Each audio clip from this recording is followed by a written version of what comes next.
MGS Narayanan വിടവാങ്ങിയതോടെ Indian ചരിത്ര ദർശനത്തിന്റെ ഒരു സുവർണ അധ്യായമാണ് അവസാനിക്കുന്നത്. വർഷങ്ങളായി പറഞ്ഞു ശീലിച്ച തെറ്റുകൾ തെളിവുകൾ സഹിതം തിരുത്തിപ്പഠിപ്പിച്ചാണ് MGS ചരിത്രമാവുന്നത്. മാർക്സിയൻ ചരിത്ര ദർശനത്തിന്റെ മറുവശത്തായിരുന്നെങ്കിലും ഏറ്റവും മതേതരമായ നിലപാടുകളാണ് MGSനെ ശ്രദ്ധേയനാക്കിയത്.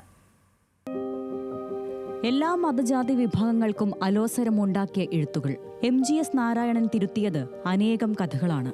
പരശുരാമൻ കേരളത്തിൽ വന്നിട്ടില്ലെന്നും പറയിപ്പറ്റ പന്തിരുകുലം വെറും കഥയാണെന്നും കിട്ടുന്ന വേദികളിലൊക്കെ പറഞ്ഞു. തോമസ് ലീഹ ഒരു കാരണവശാലും കേരളത്തിൽ വന്നിട്ടില്ലെന്ന് MGS ആധികാരികമായി എഴുതിയപ്പോൾ സഭ പ്രതിഷേധിച്ചു. പിന്നീട് മാർപ്പാപ്പ തന്നെ പറഞ്ഞു തോമസ് ലീഹ വന്നത് ഇന്നത്തെ പാകിസ്ഥാൻ വരെ മാത്രമാണെന്ന്. കേരളത്തിൽ നിന്ന് ഒരു ചേര രാജാവും മക്കത്തിന് പോയിട്ടില്ലെന്ന് തെളിവുകൾ സഹിതം MGS വാദിച്ചു. അതും വലിയ എതിർപ്പുകളുണ്ടാക്കി. പെരുമാൾസ് ഓഫ് കേരള എന്ന ഗവേഷണം ആരംഭിക്കുമ്പോൾ MGSന് 22 വയസ്സ് മാത്രമാണ് പ്രായം.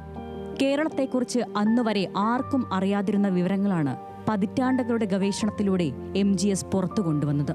ശിലാലിഖിതങ്ങൾ വ്യാഖ്യാനിച്ചും വട്ടെഴുത്തുകൾ പഠിച്ചും MGS കൂടി ചേർന്നുണ്ടാക്കിയെടുത്തതാണ് കേരളത്തിന്റെ ഇന്നറിയുന്ന ചരിത്രം.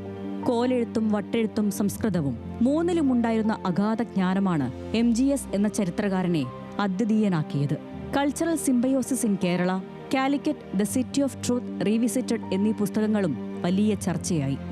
1932 ഓഗസ്റ്റ് 20 പൊന്നാനിയിലാണ് മുട്ടയിൽ ഗോവിന്ദൻ ശങ്കരനാരായണൻ എന്ന MGS നാരായണൻ ജനിച്ചത്. KP ഗോവിന്ദമേനോനും നാരായണി അമ്മയുമാണ് മാതാപിതാക്കൾ. മദ്രാസ് സർവകലാശാലയിൽ നിന്ന് 1953 1ാം റാങ്കോടെയാണ് ചരിത്രത്തിൽ ബിരുദാനന്തര ബിരുദം നേടിയത്. കേരള സർവകലാശാലയിൽ നിന്നായിരുന്നു ഡോക്ടറേറ്റ്. 1976 മുതൽ 1990 വരെ കാലിക്കറ്റ് സർവകലാശാലയിൽ ചരിത്ര അധ്യാപകൻ, പിന്നെ ഇന്ത്യൻ ചരിത്ര ഗവേഷണ കൗൺസിൽ ചെയർമാൻ. 1982 മുതൽ 3 വർഷം ഇന്ത്യൻ ഹിസ്റ്ററി കോൺഗ്രസിന്റെ ജനറൽ സെക്രട്ടറിയുമായിരുന്നു. ലണ്ടനിലെ school of oriental and African സ്റ്റഡീസിൽ സ്റ്റാഫ് ഫെലോയും മോസ്കോ, ടോക്കിയോ, മെക്സിക്കോ സർവകലാശാലകളിൽ വിസിറ്റിംഗ് പ്രൊഫസറുമായിരുന്നു.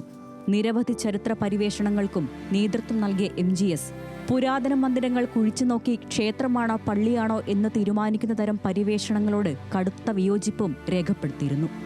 ചരിത്രപരിചയം, സാഹിത്യ അപരാധങ്ങൾ, കേരള ചരിത്രത്തിന്റെ അടിസ്ഥാന ശിലകൾ, കോഴിക്കോടിന്റെ കഥ, ജനാധിപത്യവും കമ്മ്യൂണിസവും എന്നിവയാണ് മലയാളത്തിലുള്ള പ്രശസ്തമായ കൃതികൾ.